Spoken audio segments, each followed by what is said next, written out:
he had a restaurant called Caramia in Springfield. I used to go there on certain nights of the week, and then he had the Irish crew go there certain nights of the week. And we were close. I used to go to his house and eat dinner. Jeff and his partner, any cop partner, would go to Caramia, and they would go in the back door, up the back steps. And Josie was a sweetheart, an older lady, a sweetheart of a lady. She was the cook, and they would show up, and he would give them food to go, and he would put wine in little plastic cups so they could have it in their patrol car. Bruno was friendly with everybody. He was friends with the criminals, and he was friends with the cops and the district attorneys, which at the end really kind of, got him in a lot of trouble. But he was friends with Matty Ryan, who was a DA in Springfield. They loved Bruno. Bruno was smart. On today's episode, we have Chicky Cecchetelli and Jeff Asher back on the show to answer some of your questions and check in to see their thoughts after their interviews both went viral on the Locked In with Ian Bick podcast. Exciting news, everyone. I will be at the New York Comedy Club in East Village on November 5th alongside comedian and podcaster Johnny Mitchell for his live show. Grab tickets at ianbick.com, and I'm so excited to see you there for my first live show. I want to take a second and thank you to all who support this podcast. We were just named number 50 on Spotify for society and culture, and we were in the top 200 out of 5 million podcasts on Spotify, all because of you, the listeners, the viewers. The support means the absolute world. Remember, by hitting the subscribe button on YouTube or giving us a follow and a review on whichever site you listen and watch this podcast, it helps us tremendously and helps us boost the show to a bigger audience. I need to take a second and give a huge shout out to the team at Forward, who recently came on board to redo my website, ianbick.com, and give it a more professional look. I was shocked by how fast they are able to get the job done and how easy they are to work with. Forward is a digital and product agency empowering brands with 360 creative marketing and merchandise solutions. They are straightforward, flexible, and fully focused on delivering top-level results on everything from design, web, content support, to end-to-end commerce infrastructure. Looking to unlock the next stage of your brand's journey? Get in contact at hello@forward.com.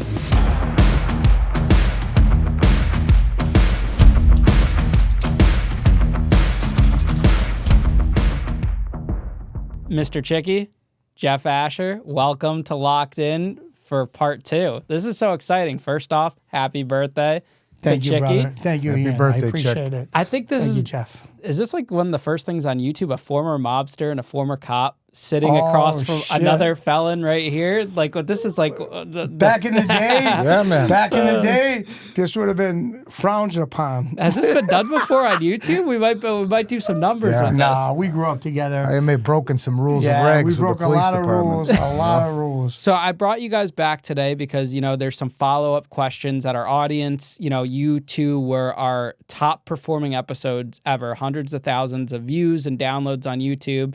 It was so funny because Chicky was in the top spot aside from JD Delay. And then we did your episode, Asher, and Chicky stops calling me. He would call me every day. I got That's great. disappointed. Every day he called me talking about, the numbers, it's great. And then as soon as you came in and blew it out, haven't heard from him since. He's doing all these I got shows. it. He's a big shot. But I got to this and tell that. you, your people in your comments, they got me good. I ate the mob. You served little waters. They said it was 2-liter bottles. They got me good, but it's all good, I picked bro. out It's all some. good. I picked out some of the best comments. Yeah, to go over. listen. I laugh. Listen to me. You go on the comments. I laughed at every one of them. They're funny. They thought I was the guy on some cartoon show. They thought I was Peter Griffin. Listen, Peter it's all Griffin. about laughs. Listen, I get it. Listen Absolutely. to me. Yeah. I love myself. I'm a little heavy. I appreciate who I am. So it is what it is. Listen, I laugh with them. I salute. Let them have fun. You guys both have very crazy high public stories. You Jeff's in the news, all those articles. Chicky was in the news, but you guys both send very positive messages. And I don't think our audience realized that you guys actually know each other from back in the day. Yeah. Jeff, let's start with you. You knew Chicky while you were a police officer?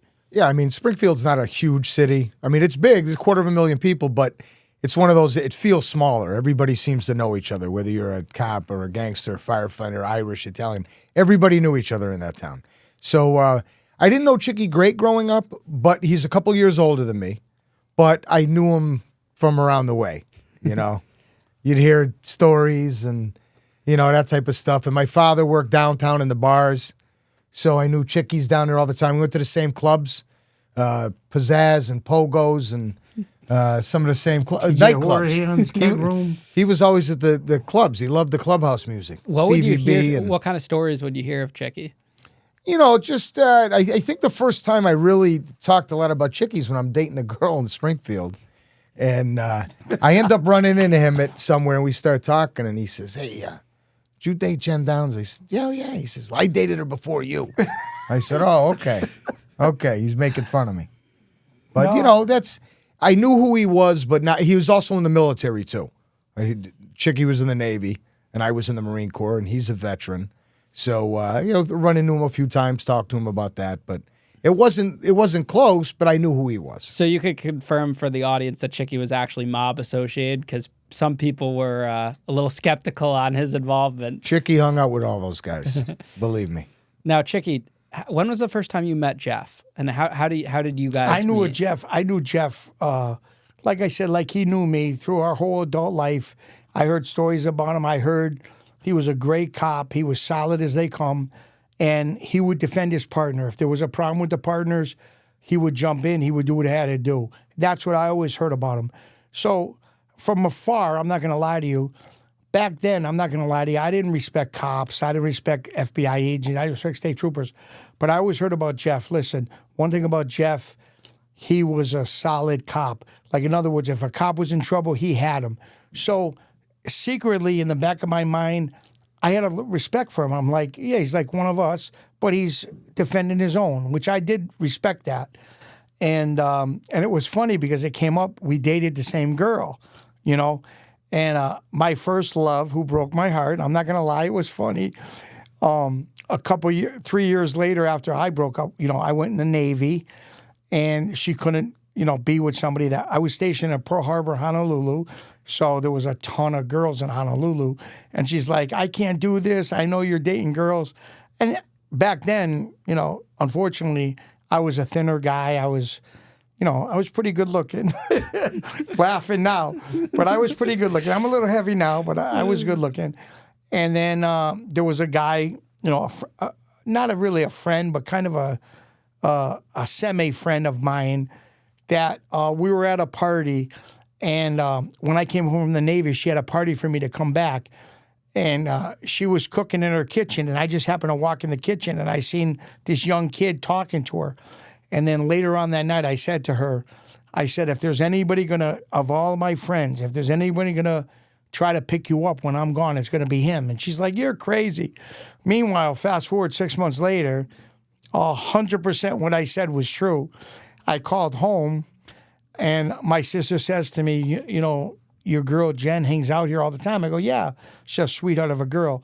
She goes, yeah, but she's dating somebody else. So, of course, I'm heartbroken, right? So I said, okay, it is what it is. You know, I'm done with her. We're 17, 18. We're young kids. So, you know, it was funny. And then several years later, like 3 years later, she was dating Jeff.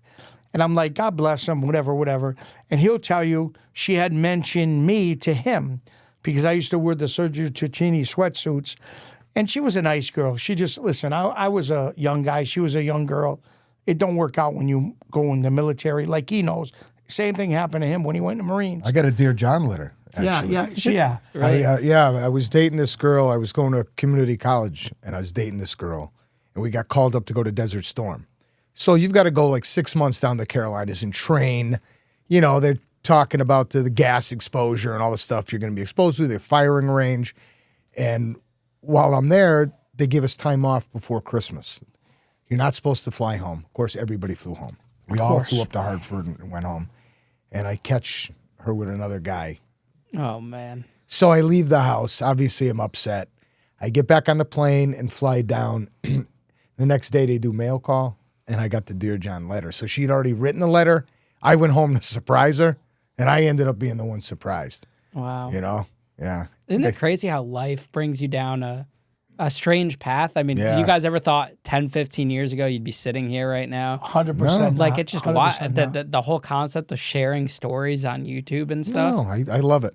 Now, you guys both have very powerful stories about, you know, your experiences in law enforcement and the mob and how you guys both, you know, ended in prison. And if anyone wants to hear you guys' backstories, they could check out the episodes that we previously recorded where we get in depth about it. Chicky, let's start with you. What do you think is the biggest takeaway from your story, and what is the positive impact it gives to, I would say, in this situation, law enforcement? What can law enforcement take away from watching your story? 100% change is possible.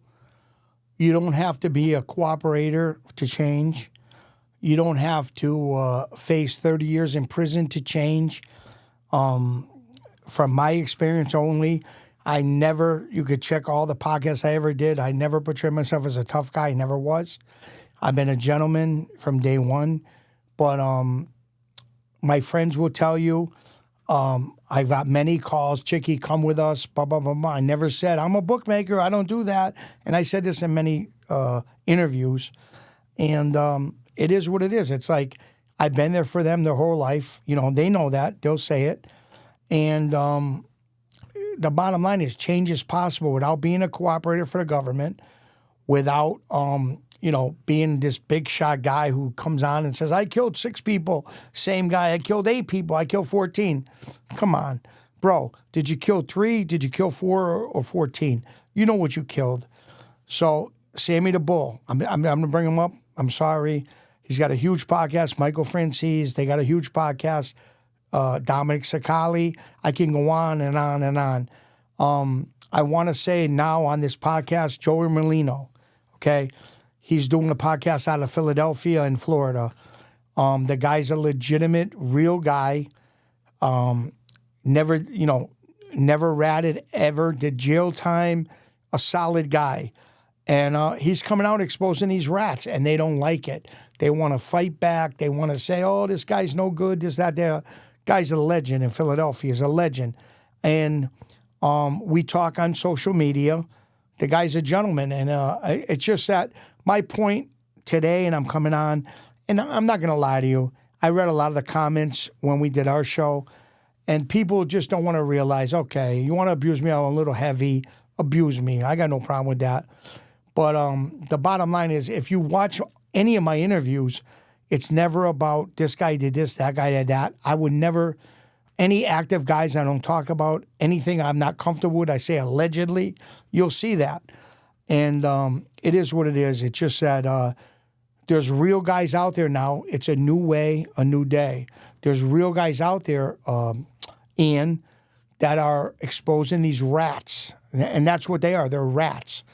And so Skinny Joey Merlino, it's called The Skinny on YouTube. Anybody reach out, subscribe. And he's just exposing these rats that they're all liars. They all bullshit to get their own best deal. And I join him in his effort to expose these rats, and that's how it is. Now, there are some YouTubers, I'm not going to name them to give them the clout in this, but there are some YouTubers that make hit pieces on you, Chicky. 100%.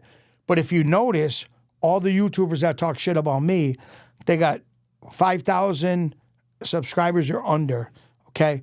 And you're 100% right. And I go on Angel Gotti a lot. Angel Gotti, which is John Gotti Sr.'s daughter. I go on her show. I support her. She don't like rats. I don't like rats. It is what it is. But when you stir up the hornet's nest, they're going to come up and make bullshit. Anything they said about me, and prove it. I'm a rat. Show me paperwork. Show me 302s. Show me 501ks. Show me anything. There's nothing out there. All my paperwork is 100% out there. So I can't hide from nothing. I made sure I said to my lawyer, anything that's out there, I don't want even forget about a sentence. I don't want a letter sealed. Show everything. But you know what it is? You got rats that go against me, which is fine. I get it. I grew up with a kid which I don't even want to mention his name, but I grew up with a kid who we did get in a fight for like a year, back and forth, back and forth. And they make up things. They want to make you look bad because they feel bad. Certain people that I grew up with can't live with themselves. At 3 o'clock in the morning when they're sober and they look in the mirror, they can't live with themselves. That's fine. But don't make up bullshit about me. If you got something to say about me, show paperwork, show 302s, show FBI paperwork. They'll never be out there because I never ratted on nobody. I never will. And it is what it is. My case is my case. It's all public. So it's just a shame the way this YouTube thing is going. It's disgusting. But I respect you. I respect Mark Gagnon, even Johnny Mitchell, all these guys. They just want to get a show and deal with the truth. And a lot of these rats, they ain't saying the truth, you know? I think you just set a new record for how many times you could say rats in a 5-minute spiel. I'm sorry. That's how I feel. I should have started counting. No, I apologize, but that's good. how I feel. Now- Maybe I should say cooperators or make them feel better. I like your sweatshirt, Jeff. Oh, thank you. Barstool. Dave How about Portnoy. mine? Yeah, you have a stain on yours. Yeah, 3X. Oh, Now- thanks. Jeff, as someone that was former law enforcement that had a high-profile case, I'm sure there's a lot of current law enforcement officers that kind of follow you, and I know you're still friendly with law enforcement. Yep. What takeaway did you want from your interview? Well, first, let me say I got a ton of positive feedback. I was at my 35th reunion Saturday night, and everybody came up. Love the interview. They all follow you now. The guys I work with follow you. My buddies on the golf course every morning at 5 a.m., they're mowing while they listen to your podcasts. So it's been great. But all the cops that I've talked to back in Springfield that have watched the podcast loved it. They loved hearing a lot of the old stories. I got to set a couple things straight. Some of the comments that I saw, and of course, I didn't go through all of them. There were a ton of them. I never worked for Blackwater. I wore a Blackwater T-shirt, and a lot of the feedback was, this guy worked for Blackwater. He was waterboarding people, and how are we supposed to believe this guy? He's a nut. I never worked for Blackwater. It was a T-shirt given to you by somebody that was a private contractor. I like talking about the job because the job's different now than it was when I was on. Even though I was on camera during that incident and on VHS back in the early 90s, everything's on camera now. Every intersection is filmed. Anywhere you go, you're on camera, and you have to act like almost like a robot. You also have a camera on your chest, and that was a big comment in a lot of the threads after your podcast was, why didn't he use a taser? And why was his camera not working? There were no cameras back then, and there were no tasers. So we were down to billy clubs, flashlights, and firearm, or mace. That's all we had back then. We didn't. If I had the camera now during that incident, I think it would have been a lot different. Yeah. I don't think I would have ended up being incarcerated. I think things would have been different. But that's like I was saying. The cops now, they're walking like a thin razor line. If I overreact at a call, I could go to jail like Jeff. But if I underreact at a call, I could end up dead or injured.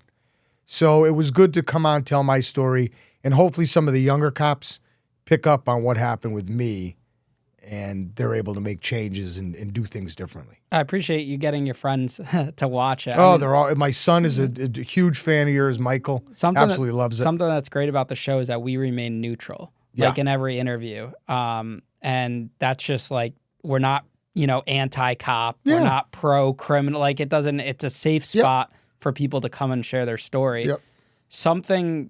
A reoccurring comment, because I went through the comments on your episode, was that some people got the impression that you felt that you never did anything wrong on the job. How do you feel about that comment?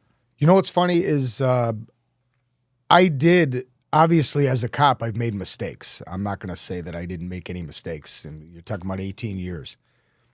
There were mistakes made. But the high-profile cases, you read a lot about the ones that cemented my name in the newspaper, those were totally by the book. Everything I did, I stand behind what I did. As Chicky said earlier, all I wanted at the end of the night was the guys I was working with to go home. And I'd do anything to make sure they got home. The cool thing about when I worked as a police officer was when a cop called for help on the radio, or pressed his orange button, everyone in the city of Springfield, every cop, was at that call. It's different these days. I'm not saying guys aren't backing people up. They certainly are. But back then it was different. When you called, people came and things got crazy. You know, 'cause you've got 40, 50, 60, 70 cops coming to your aid. So you can imagine how crazy things got. Absolutely. You know, back then. Did But, any of those comments help you maybe see your story in a different light? So maybe the next time you tell it, it's a little bit different? Yeah, I think so. I think some of them did. And again, I've made mistakes. I don't want anyone to think I was a choir boy as a cop. That's not what I was doing. But in the things, in those highlighted cases, and I'm not going to go over, we went over them on the earlier podcast, but everything, if I had to do it over again, would all be done exactly the same, you know? Yeah. I mean, not every single one of those people that made a comment, they don't have a perfect life. Everyone's made mistakes. You can't argue with the world, which is why I didn't go back on and engage in any conversation. Yeah. And sometimes the comments, I'm sure, like, both of you guys got hundreds of thousands of comments on both the clips and the long form. Did that affect you guys mentally at all? Chicky, did it affect you? Like, when people can be mean and they start to bully and they do the weight comments and stuff, how does that make you feel? For me personally, I got to be honest with you, I laughed at a lot of comments. Listen, if I got one eye and they abuse me about having one eye, how can I argue that? Okay, you're heavy, this, that. I get it. Abuse me for that. But please don't tell me wasn't in a life. Don't tell me I wasn't around Bruno. Please don't tell me I wasn't around Anthony Arlotta. These are facts. You can Google me. These are facts. So, you know, did I get upset? No, I didn't. I got to accept what it is. I'm the first one who, and you can listen to any interview I do, Ian, I'll abuse myself. You know, I'm a little heavy. I laugh a little bit. Like, you know, and I said it before, but with the comments with you, I literally laughed. I put smiley faces on a lot of the comments. But I'm not worried about these comments because the same people comment about me, my weight, they're in their mother's basement, you know, in my opinion, maybe I'm wrong, but they're in their mother's basement waiting to get called up for chicken noodle soup and a fried cheese sandwich, and they're abusing me. You know, I'm just saying I'm not a big shot. I'm not a tough guy. I'm not a gangster. I'm just who I am. I'm telling my personal story. But the thing is, you know, live a mile in my shoe before you abuse me. And that's all I'm saying. And I'm not a tough guy. I'm a gentleman. But live a mile in my shoe before you abuse me. You want to abuse me, Mama? Weight? I get it. Okay, I'm heavy. Okay, that's great. But if that's all you got, bring your best shot. That doesn't bother now, me. Chicky, in our last episode, you covered in depth that you ran kind of like with the Italians in prison. You fit in with them. 100%. How would they have treated Jeff, a former cop, if they saw him in federal prison? I got to be honest. I like Jeff. I grew up with Jeff. We were around the same people.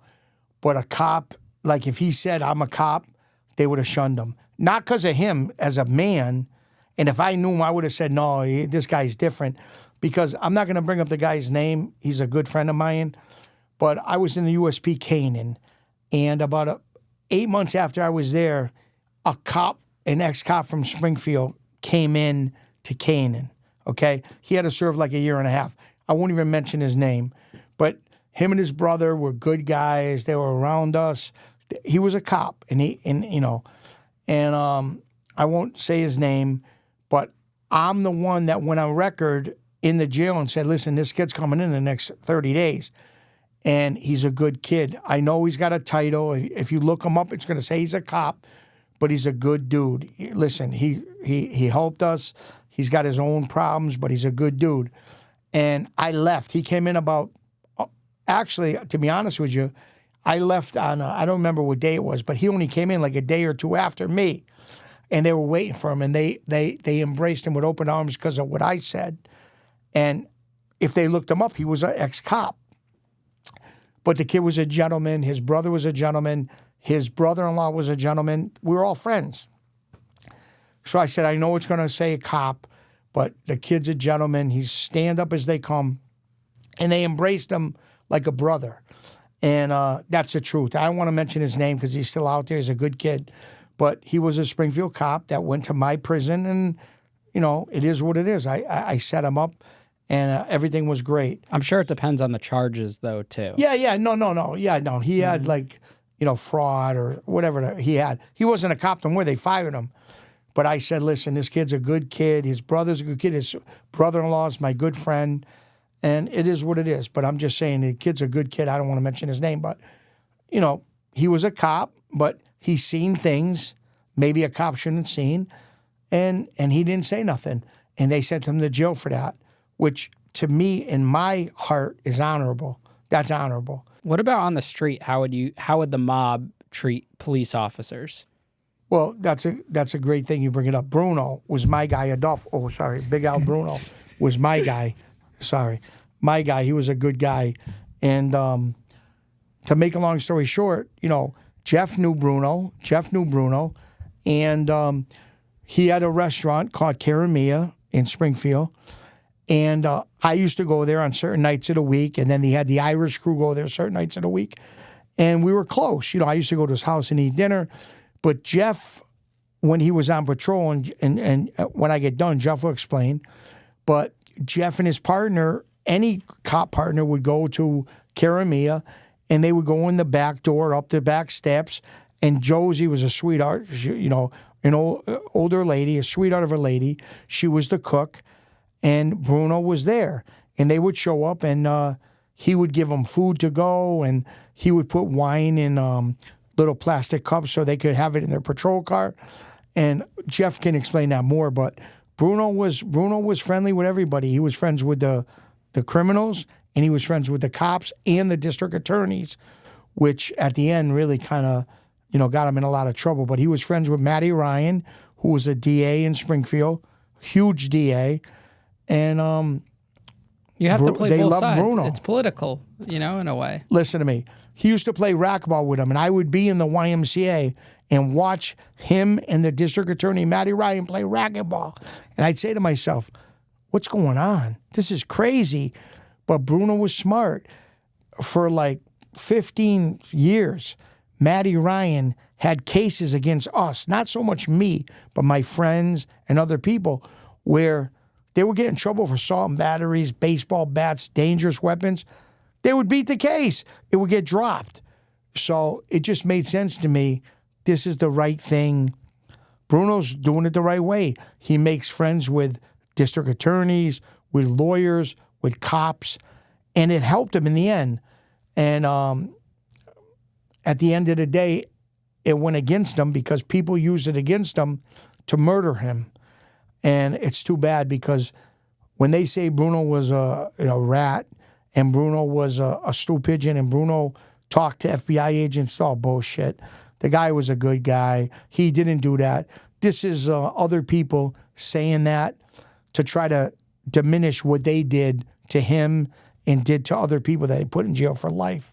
But Jeff can explain more about that with Caramia. Maybe you can go into that. Yeah. Now, Jeff, how would police officers treat mobsters or mob associates on the street? I mean, your standard patrolman's not going to deal with mobsters that often. I grew up, my father was a fireman. A lot of firemen have part-time jobs, electricians or landscapers. My father was a bartender at this Donnie's Cafe, which I would guess that Al had a piece of, with the guy Donnie, who was the owner of the bar. Mastrangelo. Yeah, Mastrangelo. So when I was young, and I'd go in there, you had a real mix. You had mobsters, you had politicians, you had cops, firefighters, lawyers, all in this one bar. So I got to see those guys early on, looking up to the cops and seeing, these guys are in the mafia, these guys are wise guys. But over the years, I always knew who Al was. If I didn't see him, I'd read the articles. But, and he knew my father from bartending at Donnie's. So we'd go to Caramia's, and he would feed us great dinners, and then he'd fill up solo cups with red wine. And I suppose it doesn't matter now. My partner and I, we'd get on the riverfront with a half a cup of wine, and I'd smoke my cigar in the cruiser, and my partner would smoke a cigarette, and we'd listen to the Red Sox. That's a long time ago, but that's the extent to seeing those guys. Besides maybe seeing them sit out in front of La Florentina, having their coffees. There was really no exchanges between us. They were always very respectful to street patrolmen. They were always nice to us. I never got the sense that these guys didn't want us around when we'd go in for coffee. It was never like that. I didn't think it was contentious at all. Now, when they took care of you, do you feel like that you owed them something? If you were to see them, say, committing a crime, would you have stepped in? No, because again, usually with those guys, the feds or the state police unit is doing most of the work with those guys. Our local guys, we have the homicide detectives for homicides in Springfield, which obviously ended up investigating Bruno's murder down in the South End. But usually the feds are more mindful of organized crime in our area. It's not the local PD. I don't think I'd ever be in a position, unless I pulled somebody over, but I worked with Al Bruno's son, Victor. I was a bouncer at a popular bar in Springfield. Got along with him very well. Used to see the father all the time in there, but never in a position to do them a favor. I suppose the least I could do was take care of a ticket for him if I pulled him over, but that would be it. Interesting. Now, I don't usually bring a lot of guests on for a part two. You guys are in a handful of guests, and so I wanted to give our audience a chance. I asked on our YouTube channel earlier some questions that they had directed to you guys, and we went over some of the comments, and I picked out some of the top questions that individuals have for you guys. And so the first one is for Chicky. Would the mob kill a wife or girlfriend of another mobster, or is that off limits? Absolutely off limits from my experience. But there were guys like Whitey Bulger and they called him the Grim Reaper, okay, Greg Scarpa in New York. There were guys that did it, but it always ended up the same. They did whatever they wanted because they were informants, okay? And the government, and I'm sorry, this is the truth. People can believe me. They don't have to believe me. Look it up. It's on YouTube. I'm sorry, like I'm giving out secrets. The government okays these guys. They don't say kill these people, but they just give them a free pass to do what they want. And there was a lot of informants that killed a lot of people, and they were forgiven by the government. And like I said, the two biggest is Greg Scarpa, the Grim Reaper out of Brooklyn, and Whitey Bulger. They killed women. They killed people, a lot of people. Greg Scarpa's got like 80 to 100 murders. And the government forgave him because he was an informer for 35 years. Whitey Bulger, people text me and say, Whitey Bulger wasn't a rat. He was a rat. He was a rat. He put the Angiulo brothers in the north end of Boston away, put a lot of guys away. He could kill women, children, people. The government knew. But when you start killing people like that, you're an animal, you're known as a street tough guy, you're either an informant or you're going to end up dead. That's the facts. So that's the truth. Roy DeMeo, he wasn't an informant. He was a serious guy, a killer with the Gemini twins, okay? Where did he end up? He was a killer. He'd kill everybody in 2 seconds. He ended up in his trunk, dead. The real guys on the street in New York, they're not going to put up with that. They're not going to put up with the heat. They're not going to put up with guys that are killing a ton of people because it brings heat to them. He ended up in his trunk dead. Okay, he wasn't a rat, but Whitey Bulger and Greg Scarpa, 35 years, 40 years, they came out, they were rats. So that's what I'm saying. DeMeo was a paranoid guy, too. Yeah. I read his book. Really? He was so paranoid that a guy knocked on his door. His wife called, so there's a guy outside. There's a van. He thought the guy's there to kill him. He chased the guy 6 blocks, shot him and killed him, and it was a vacuum sales guy selling vacuums door to door. Wow. Yeah, that's how crazy. paranoid he was, yeah. Now, Jeff, someone asked the question, what was the worst mob-related crime scene you've been on? And if there isn't any, if you hadn't had any experience, then we could just say worst crime scene you've been on. We were on Bruno's scene? Well, I was, but I wasn't a responding officer there, so we didn't get called there that night. But, I was down there. And but I wouldn't call that the worst scene I've ever been on. Let me try to think here. There's a few. I mean, anytime you have an infant involved, in anything. It's tough. There was a woman killed in the south end of Springfield, downtown, and people started seeing the mail pile up at the door. And, we went there with another car, and once we got inside, you knew right away with the smell. And the woman was in a closet, stabbed 25, 27 times, and didn't even look real. She'd been stabbed so many times. She'd been there 6, 7, 8 days, whatever it was. And I heard somebody yell, "Hey, come on into the kitchen." And I went in the kitchen. There was a 6-year-old kid dead on a mattress, and there were handprints on the fridge. So what ended up happening was the kid kept going to its mom in the closet to see if she'd wake up, and then going to the fridge to try to get food because it was starving, but wasn't strong enough to open the fridge. That, to me, was probably the worst crime scene I'd ever seen. When you go on crime scenes like that, does that ever leave you? Like, even to this day, do you have reflections about it? Actually, it was even tough just to tell that again. And I've told it to select people because it's not a story you're going to run around telling everybody. But that's the type of stuff where you go home and fire down a shot or stop at a bar quick. And no, stuff like that doesn't leave you. My service overseas, my PTSD, but incidents like that with you the rest of your life. And I think it's very powerful that you're sharing it because it gives individuals that, might have looked at law enforcement in one way. It gives law enforcement a different perspective because maybe that one law enforcement officer that was a prick to him one day could have been just leaving a scene like that. Yeah, you don't know. You don't know These what the guys other have person's seen going so much, through. been through so much. It really is. It gives you, a second thought and it makes you think about things. Yeah. Now, Chicky, why did the mob have a no drug policy early on? It might have changed now, but people were curious about why it was so anti-drug. Because in my opinion only, I was taught since young, if you're into drugs and you're selling drugs, the majority of the people selling drugs are on drugs. They're not just selling them and they're not on drugs. You know what I mean?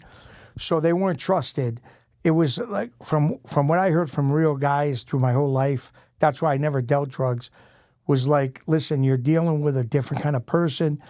You're dealing with a guy, if he's suffering from an opiate addiction, the feds will say to him, you're suffering. They'll make you suffer in a jail and say, we'll give you OxyContin or whatever, Percocets or whatever it is.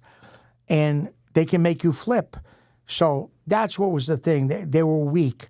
People that were on drugs and loyal to drugs and needed drugs to get healthy, it made them weak. So the question you're trying to say is because they knew from an early age drugs weakens people, and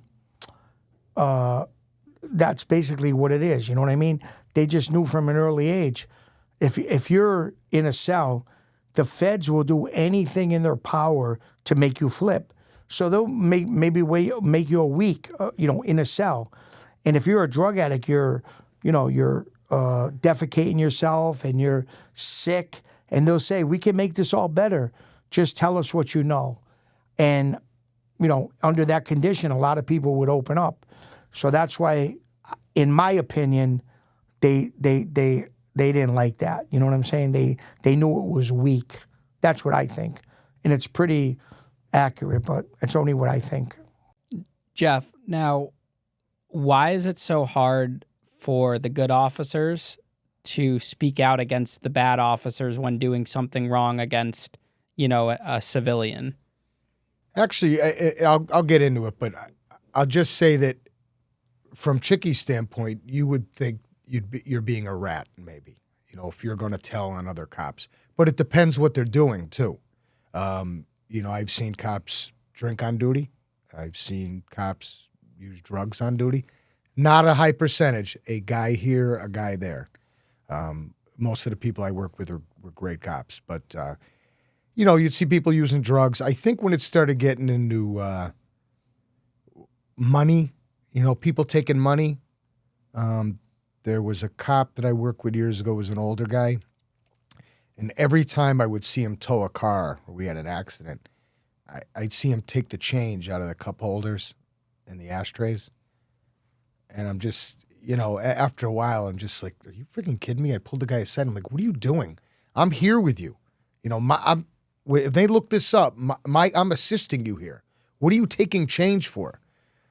But besides talking to them, I would never run to IIU, but if it ever involved something that I thought had gone beyond the limits of stuff like that, I'd have to wrestle with my conscience. Is this worth maybe pulling aside a captain or a lieutenant or a sergeant I know, not going to IIU, but saying to a sergeant, hey, I got this going on with this guy. Something's got to be done. At least on your level, you need to go to him and talk to him and get him to either knock it off or let him know you're watching him. I don't think I'd ever directly go to IIU, but if it involves something sexual or something I thought I've got no problem, pulling somebody aside to say, hey, you deal with it. If you think it needs to get kicked up the chain, you do it. But I just want to let you know what's going on. Did you have principles like you wouldn't let anyone plant evidence on someone or a false arrest or anything like that? I didn't see anybody. There were stories, but I never saw anybody actually plant evidence when I was on the job. I'm sure it happened here and there. I never saw it.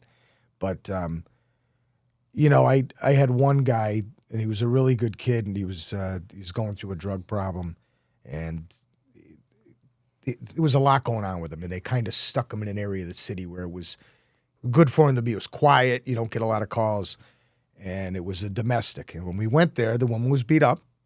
We put the guy in the car. Somebody's talking to the woman, and he goes in the house, and he's not even part of our call. Shows up to assist us, but doesn't call out, and then goes into their house. And then 10 minutes later, he comes out with a pillowcase with DVDs, and I don't even know what else was in it.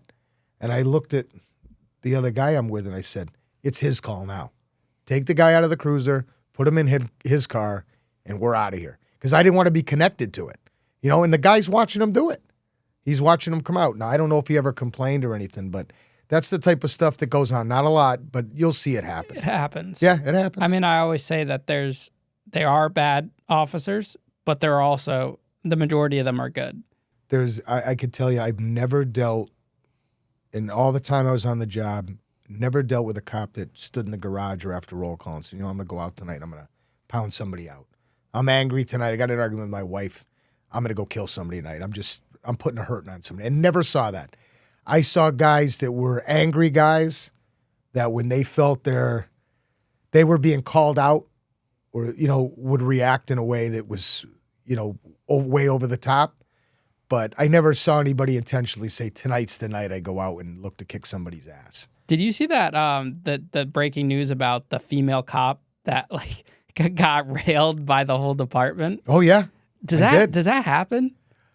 Not on our job, not in Springfield. I never saw that happen. But yeah, there's a lot of wackiness goes on in these jobs. Are people hooking up with each other? Are you talking about the girl? I don't mean to interrupt. No. Are you talking about the girl who had sexual relationship with all the cops? And there she was has a husband 6 at cops home. and she had a husband at home. Yeah. Well, I don't know. Listen, I can only tell you, it's nothing to do with me. Thank God. But there were cop women and prison guard women that loved going with guys that were in the street. Not cops, street guys. Why do you think that is? Because they like that bad boy thing. Not that I was, but there were some cops, women, and there were some correction officer women that they would come down to the South End where we hung around, on the weekend, 30, 40, 50 at a time. And we know them, guys were in jail and they're like, oh my God, that's the security guard. That's the guard. And, Do you think you became more attractive after you got out of prison? I think I did. To the wrong kind of girl, but yeah, I think so. Well, you're married, right, Jeff? Yeah, almost 30 years. Almost 30 She years. stuck with me through everything that happened to me. My wife is still there for me. Do you guys get crazy messages after people have seen you go on platforms and tell your story? Did you? Well, he's got a good wife. He's got a great wife. No, but people could still message you. It's not like but I'm there's just saying, no- I had a wife, she was a beautiful girl.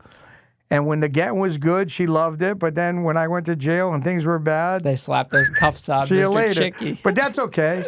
But, I just got to mention her. Through the grace of God, I met a nice girl now. And she's a sweetheart. She treats me like a king. But I'm done with that bullshit now. I'm doing, like I said, I'm not trying to pump it up, but I'm doing the movie now. It's coming out before Christmas. So I'm blessed. But, I went through a lot. He's got a wife who's a sweetheart, like a princess. She stuck with him through everything. That's a real woman. But we all find different people and paths in lives. And the girl I got now, I'm so blessed. She's a sweetheart. And it is what it is. You live and you learn, and you learn what's right and what's not right. For a long time, I didn't know what was right. I didn't. I was crazy. I thought crazy things, and I'm just being honest. It's about change, and that's why I love your show, because it's about, you can do crazy things in the past, but it's about change, real change, not change, I'm changed, but meanwhile you're selling baseball bats or you're abusing your victims' families. It's not about that. It's about real change and And you get that change through lived experience. I'm going to have 5 grandchildren come March. And it's just like, I'm just blessed. I'm so happy. Everything is turned around for me. And, like I said, I'm here with Jeff because Jeff, did his thing. He's got a great wife, a great little 2 kids. I got 2 kids. I got 5 grandchildren coming March. I'm blessed. So That's why I come on. I called you all summer, and he's like, I'm by the pool. I can't talk. I'm going to the movies. My condo got a pool. I told you to come down. You don't want to come down. No, Jeff, you have a story that is a hot topic in America and a sensitive topic, and it really could have caused, it had the potential by coming on a platform to share it. Yeah. It could have caused you more hurt than it did good. Yeah. Why did you decide to take that risk to share that story? And what do you think came from it because you decided to share that story? I think the original reason that I wanted to tell the story, this is way before I met you, or for years, I started putting together a book, which in the next year and a half will be out. We'll have you back again when it comes out. Yep, House of Hate will be out, and we'll get back on and talk about that. But all these years, I never felt like I had a platform. It started off with, as I told you in our earlier interview, with betrayal from people that I worked with. A lot of things that they did to move the investigation a different way, disregard a witness. Those are a lot of the reasons I ended up being incarcerated over this. And for years, I wanted to, yell it out to people. Look, you're not going to believe what happened to me. You're not going to believe this story. And this is how it started, and this is how it got to here. But I didn't have a platform to do it, so it was great to come on your show and be able to open up. And I can't believe the responses I got from people. And I would say 99.9% were, Jeff, I love the podcast. You did a great job, and it was very well done, and we love Ian, and it was, but it was good to get on there and talk about all that stuff, because, I definitely was betrayed by that. It's like therapy, It is. It's coming on and someone that has been in your shoes before, because a therapist hasn't. So coming onto the show, people get comfortable and they're able to talk about it. Well, cops don't, obviously it happens, but it's not often that you've got a cop that goes to jail. It's not. You see it a lot more now with social media, but, the story was just different. Here you are one day, you're working, and my wife asked me, do you want to go to my college reunion? I say no.